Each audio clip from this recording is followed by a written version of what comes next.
High court జడ్జిమెంట్లో ఏదో తీర్పు వాళ్ళకి ఫేవర్లో వచ్చిందని, వాళ్ళేదో విజయం సాధించినట్టుగా రకరకాల ప్రెస్ మీట్లు, రకరకాల సంబరాలు చేసుకోవడం ఇది చాలా విడ్డూరంగా, విచిత్రంగా ఉంది.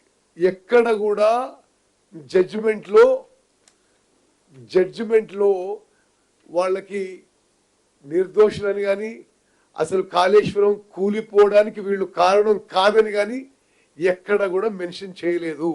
102 పేజీల జడ్జిమెంట్లో మరి మరి టిఆర్ఎస్ వాళ్ళు ఎందుకు సంబరాలు చేసుకుంటారేమో కానీ ఒక చిన్న ప్రొసీజరల్ టెక్నికల్ ఇష్యూ పాయింట్అవుట్ చేసి తప్పితే తతిమే అన్ని విషయాలని కోర్టు సమర్థించింది.